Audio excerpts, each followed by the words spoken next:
Hello, my name is Joe Leibner. This is Mob 1, the assignment for EDL 850. I'm going to go through my Google Slides presentation at this time and talk about some of my reflections and some of my experience with school law. About myself, I'm a 35-year-old white male. I live in the greater St. Louis area, just northwest of St. Louis, in a suburban style community. The school building that I work in is about 1,100 to 1,200 students. It's a good mix of demographics, primarily black and white. There are some Hispanic students as well, but very few other ethnic groups beyond that. I am a science teacher. I teach a lot of co-taught sciences or class within a class sciences. I have four of those units. I teach astronomy, I teach geology, I teach meteorology, and I teach physical science. So I'm dealing with primarily freshmen and then science electives and some co-taught classes. I also coach track and football, so I get to interact with students in those venues and those arenas. And the community that we're in is a diverse group. There are a good amount of kids on free and reduced lunch. There are a good amount of kids that go on to Ivy League schools. So it's a neat learning environment that is indeed diverse. The critical reflection I have on the things that I've observed regarding school law within my own administration. To this point in this year already, we follow a very traditional calendar, like most do, where we start school in August. We have already had fire drills, earthquake drills, tornado, and intruder drills. We have had more than one fire drill, and we have practiced all of those.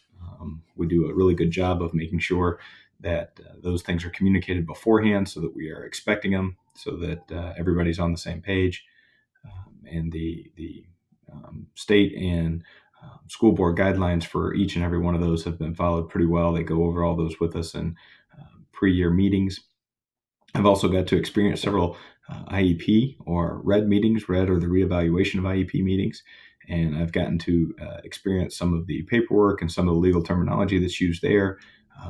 For example, I've gotten to see the person holding the meeting will ask permission for the regular ed teacher to leave the meeting early and get back to the classroom.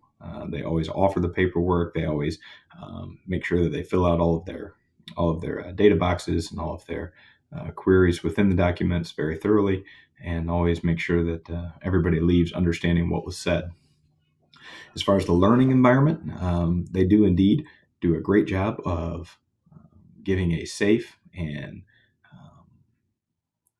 I would say perhaps not fair, but opportunistic learning environment for every student. Each and every student has different needs, so the word fair I don't think is fair to say, but it is a school district that really emphasizes giving all kids the tools that they need individually to be successful and safe in their learning environments, whether it's technology or accommodations or just within certain class settings. With the coaching and training, there has been quite a bit of district-wide and building-wide training that we have had to undergo as coaches. We have a district meeting. They've got really, really neat stuff that I'm all for. They do a good job of making sure coaches are not cussing at students or being degrading. The district that I work for is very big into positive coaching. And so they make sure that that is in accordance with the school board policy as far as each and every individual coach is as far as each and every individual coach is concerned. The expectations are very clear. They're very well laid out and very well thought out. And then beyond that, at the individual building level, our athletic directors have met with us on multiple occasions to go over guidelines, expectations, et cetera, et cetera. My own personal critique of my knowledge doing this assignment, I found that I was pretty ignorant of state and local law. I do know some things like FERPA. I am familiar with that. I am familiar with some of the IEP laws, as I've had to interact with that quite a bit, and different things along those lines. But I do certainly have quite a bit to learn. I do know that all students have the right to resources. All students have the right to safety.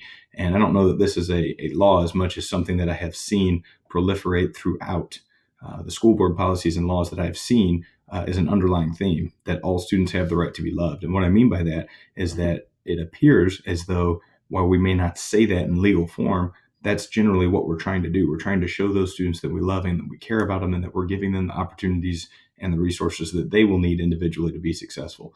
And it certainly seems to be an underlying theme throughout everything. The plan proposed for my own individual growth in this regard, so I can help eliminate some of the ignorance I have. This course is going to be a great step in that direction for me.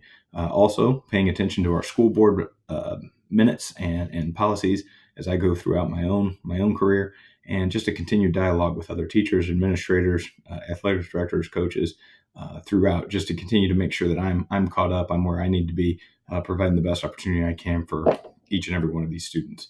So that's my submission for Mod 1. I look forward to meeting everybody in class and watching your videos. Thank you and have a good evening.